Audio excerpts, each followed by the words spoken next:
Hey y'all, it's me, Lauren Cadilac. My dear friend Jamisha is not here today. As you can see, that is because she has a sick baby. So she is at home.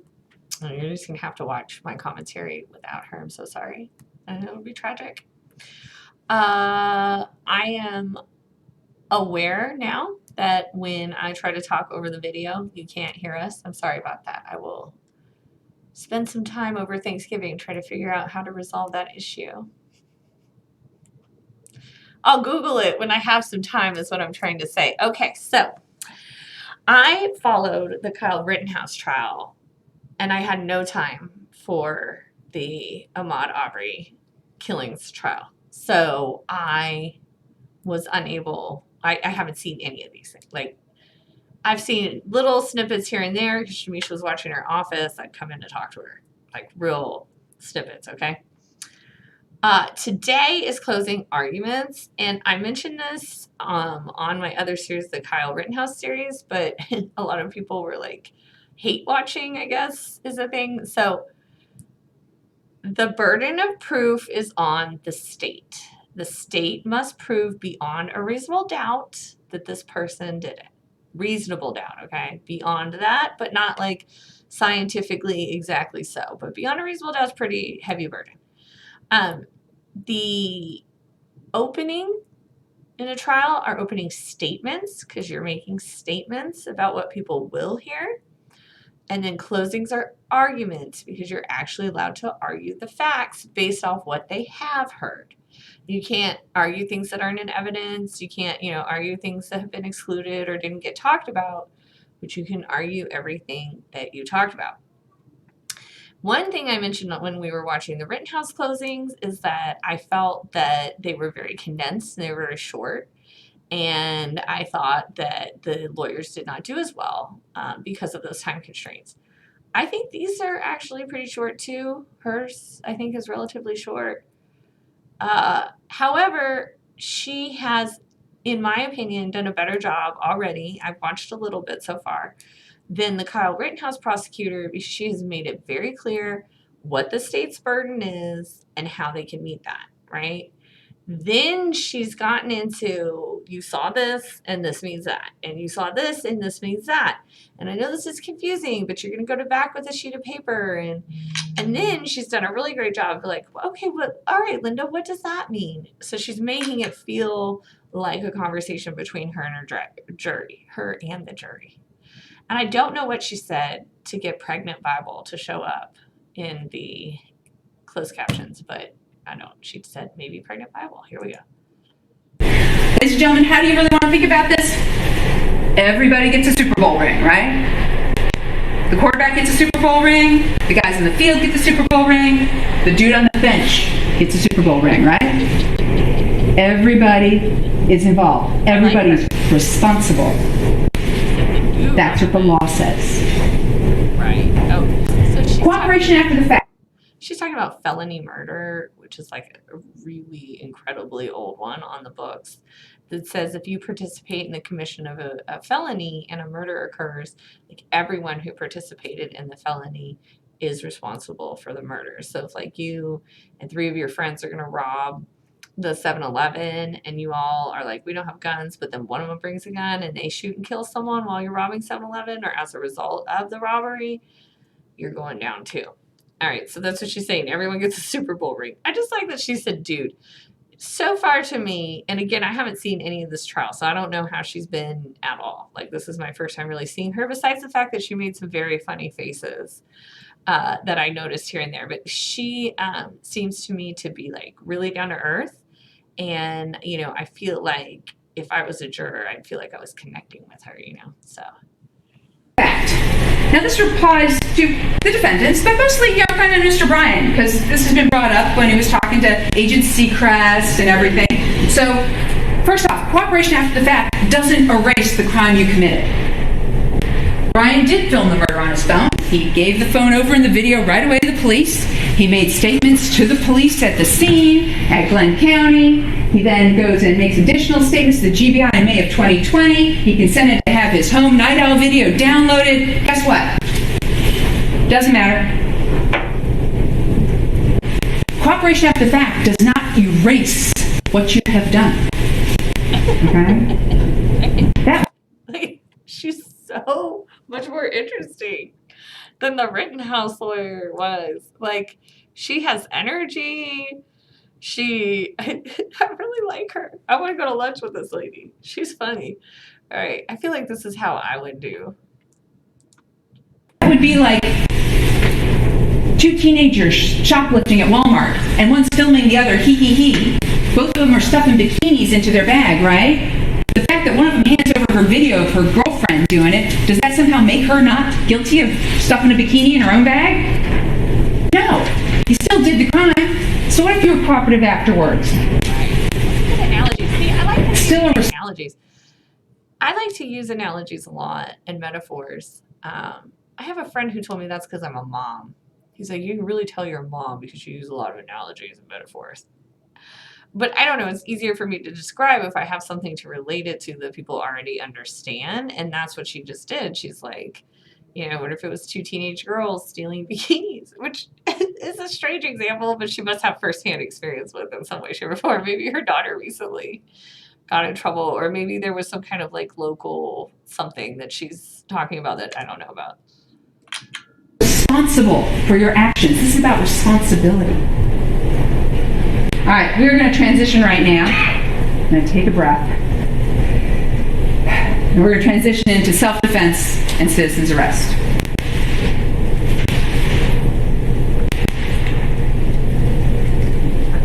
That's my time. I like that pause. Oh, wait. Excessive force. He ran away from them. Ran away from them for 5 minutes. That's what he did. With his hands out at his sides, in those baggy shorts he had on. No weapon, no threats, no way to call for help, didn't even have a cell phone on him. Ran away from him for 5 minutes. The state doesn't have to prove premeditation. The state does not have to prove motive. Okay? Not required to explain to you why they did what they did. You know, This is another contrast we can make to Rittenhouse. She's actually telling him what she needs to do. The state doesn't have to do these things. I don't have to prove this or this. And that's important in my mind because I'm guessing, again, I haven't seen it, but I'm thinking the defense has used those things as a defense. So they're saying, well, they didn't want to kill a man, or they didn't, there was no motive. Well, not having motive doesn't mean we can't prove a crime was committed. And so she's already kind of like the arguments they've made without directly making the arguments throughout the trial, she's already counteracting them. And that's good lawyering. And we didn't see that on the Rittenhouse closings. You know what they did. Some of you may know why they did it. But the state does not have to prove exactly why they did what they did. The indictment. So here's the thing, party to a crime. How in the world could Defendant Brian be held responsible if he was in the Silverado filming all this, right? How can Greg McMichael be held responsible if he's in the back of the truck, finally on the phone with 911 when the shots ring out? Well, it's called party to a crime. That's what it's called. So what's party to a crime? Well, ladies and gentlemen, let me ask you this. Do you think that everyone involved, from the person who actually commits... Okay. So her whole closing is like it wasn't even an hour-ish, which is like, for an 11-day trial, that seems incredibly short to me. But I think she did a really great, I think she was very effective and to the point. And I'm imagining this jury is like, please just give us, we've seen everything. Let us go deliberate. So we'll move into defense and see how this goes. And let's see if they counteract any of what we heard her say. Also see this look she's making. She was just... State objects to the heading on that, since it attempts to have a photo of something that was never testified to. What's the heading? has an image of some Coast Guard thing. Here we go. These teachings were burned within his brain to the point of muscle memory, so that he could perform his duty and his responsibility to his country and his community. He talked to you about officer presence and how he trained for officer presence. He talked with you about verbal commands and how he would use verbal commands to try to police or to try to calm or to try to de-escalate situations. He talked with you about control techniques and the things that he would have to use to get control from those persons who he was investigating. See, this is more... Okay, I want you to be able to hear me. This is more of what I expected to see out of both of the lawyers on the Rittenhouse, was like recapping. Both of these lawyers, in my opinion, have done better already, because they have they're recapping. This is what you saw. Here's what we heard. You know, here's a summary. This is, and he'll wind it down presumably to be like, and this is why you should agree with me. And that's how I was taught to lawyer, but they do things different in the North. Aggressive response techniques, something that he never had to use on his job, but something that he trained weekly, every Friday with the red man suit. And he talked with you also about intermediate weapons, weapons retention, and the use of deadly force. Travis spent a long time going through these things in his testimony.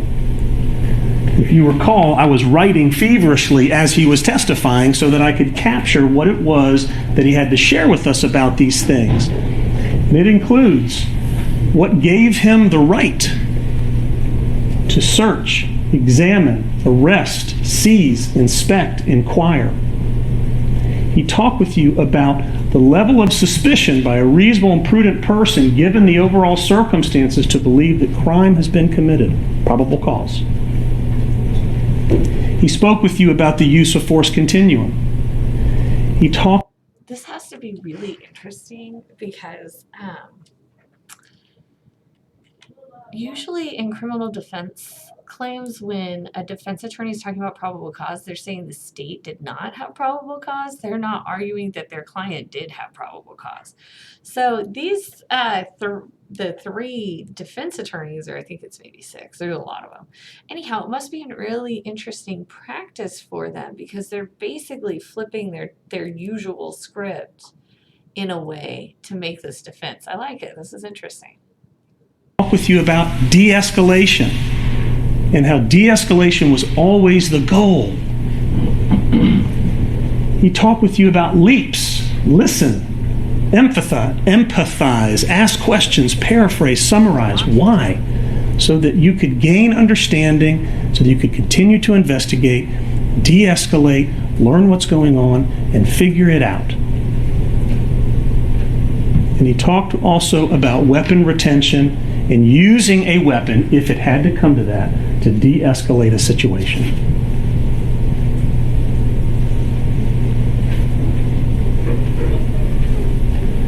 When Travis moved back... I gotta be honest, guys. I'm so nervous just as a lawyer going in on civil trials. I could not imagine being a defendant, sitting there listening to my lawyer do... it would be very stressful. All right, let's see. So this guy's going for a while. That's good. I don't know if it's good or bad, actually. I don't know. It's already happened. You can see the same movement under the truck. Ooh, now he's going through the video. See, this is good because he's like, okay, here's this, here's this, here's this.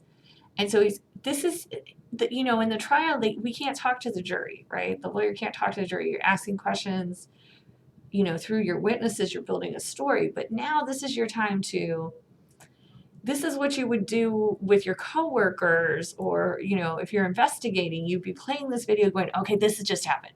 Oh, this just happened.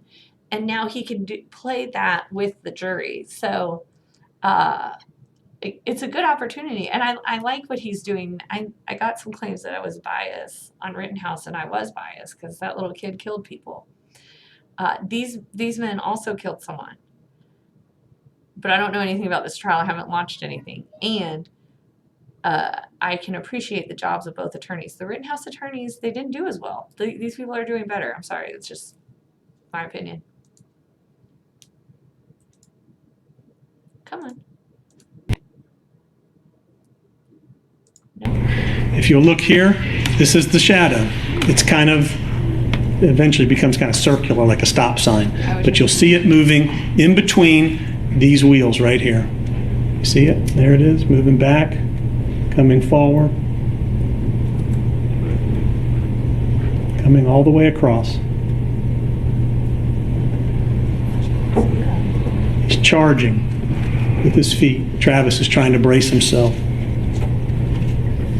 Is there any question that Ahmaud Arbery had his hands on this firearm? Any question at all? Travis, in his interview, told you, I was under shock, I was under stress. I don't know. If he had his hand on the gun, I think he did. I think he did. I think he had my shirt. I think he was punching me.